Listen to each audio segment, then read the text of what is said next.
Fantasy Football Picks and Bets presented by Prize Picks on the Mayo Media Network. 2021 NFL Week 5 updated rankings, injury report, DraftKings ownership, and some props, which is where we're going to start because you want to go to prizepicks.com right now and use code MMNNFL. Now use that new one, MMNNFL. You'll get a free $25 if Josh Allen completes one or more passes in Sunday Night Football if you're a first-time player and you play a Sunday Night Football Prize Picks card. One bill, one chief, over, under.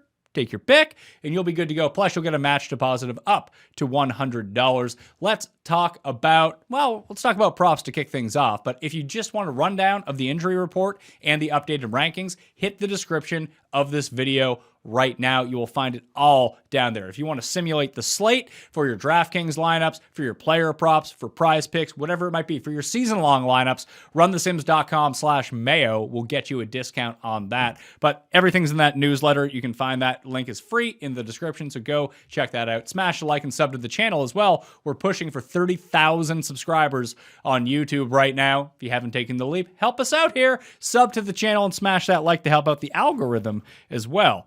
Props. We'll talk Prize Picks to kick things off right now. There's two that I like for the Sunday slate. Obviously, if you're playing in the Mayo 7-11 contest, which just means you play 5 Sunday NFL props for an entry of $7.11, and you become eligible for both the $5,000 at the end of the year, and if you end up winning the pool. But on a weekly basis, you get a bonus 50 if you go 5 of 5. So you want a $7.11 entry. So you win $71 if you go 5 for 5 generally. Then you get an extra $50 put on. You win 17 times your money. Even if you go 4 of 5, you still win. So highly recommend that you go do that. MMNNFL is the code you want to use to go deposit at prizepicks.com right now. But for the early Sunday slate, there are two. One, I like Ezekiel Elliott over 0.5 rushing touchdowns. The Giants are capable on pass defense. They are not capable against the run. We've seen Zeke work himself back in to the full-time ball carrier role on the Dallas Cowboys, especially within the 5-yard line. It's going to be difficult to yardage props or here or there. I like his over prop, but I'm actually going to go to the touchdown prop. The Giants can't stop anything on the ground. Zeke's touching the ball all the time around the goal line. I love that. Over 0.5 rushing touchdowns for Ezekiel Elliott. Now, the second one, you have to wait on till we hear the actives and inactives for the game, because on Prize Picks, if you play a 2-person entry or a 5-person entry and one of your guys doesn't play, well, that just becomes voided. So if you're playing in the contest, obviously you can't go 5 of 5 because one of your guys didn't play. You get your money back for it. It just becomes a 4-card ticket. But you don't want that to happen to you. But I love Dalvin Cook under 70.5 rushing yards.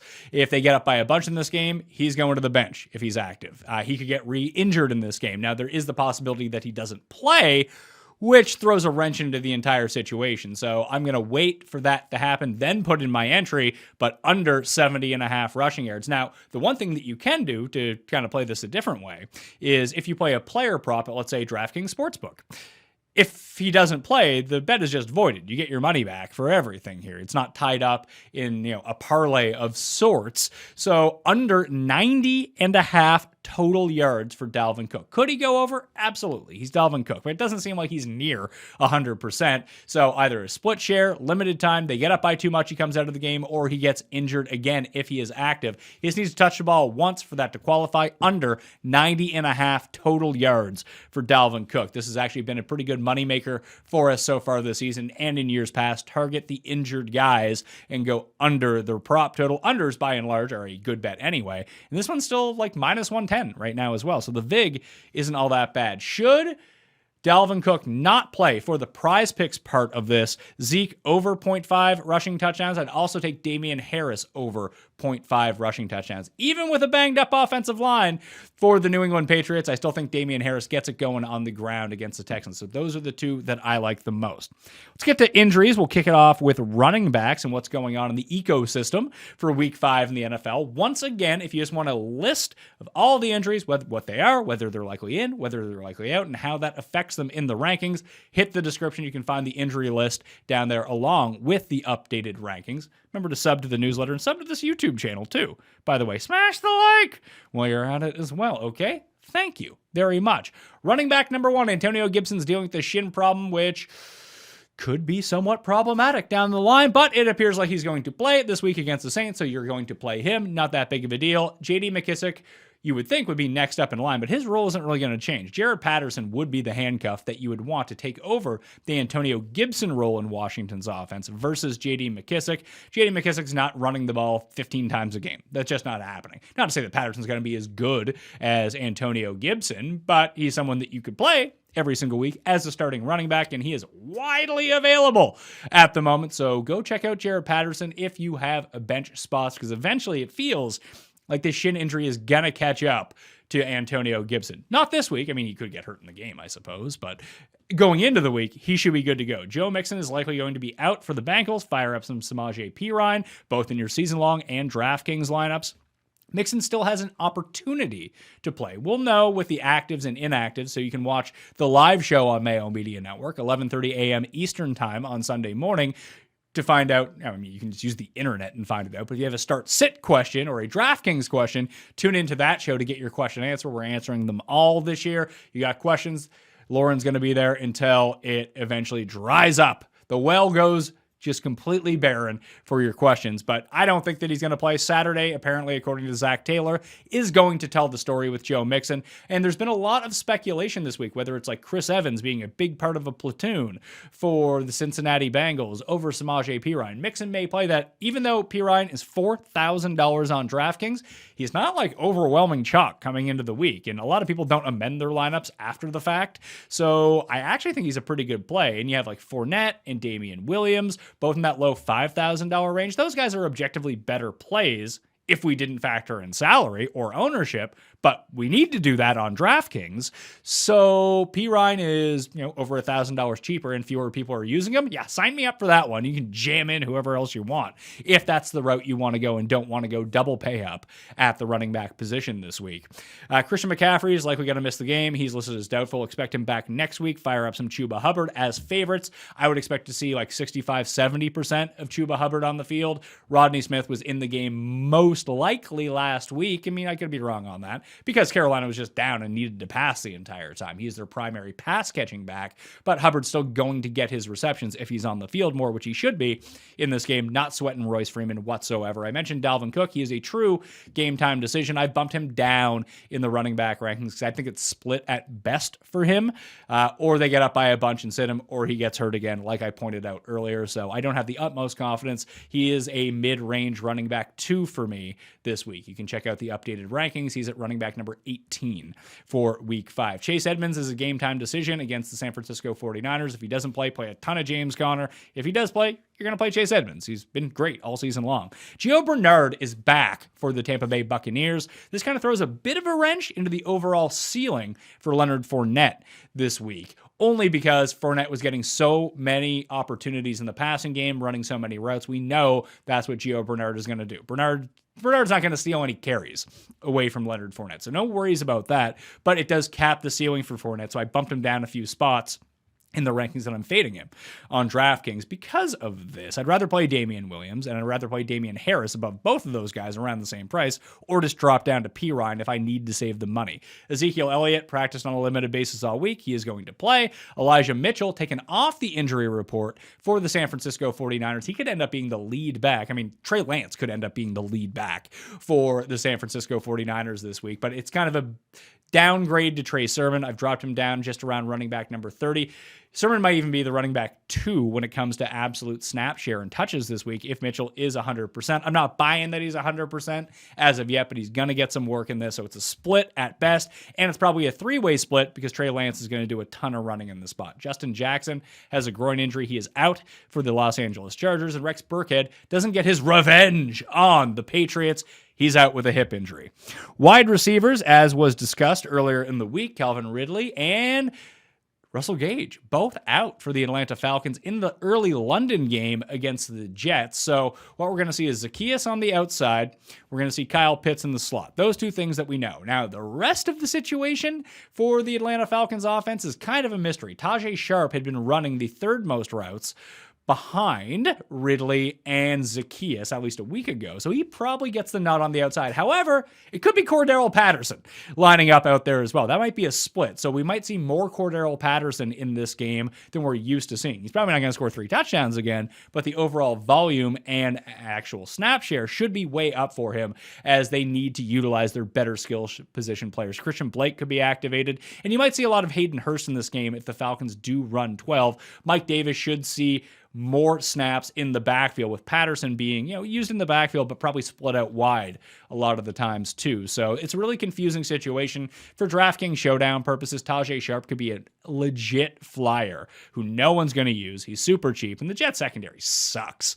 So that could be a spot where if you want to roll the dice, obviously not safe by any means, but if you need to fill out a roster, that could be a way that you want to go in this circumstance. Julio is going to be out for the Titans. A.J. Brown is going to be back. He's number 6 in my wide receiver rankings. There's always the downside that he's not 100%, but I can't imagine having A.J. Brown on your team and not playing him if he's playing Jacksonville. Sounds like a pretty good spot to me.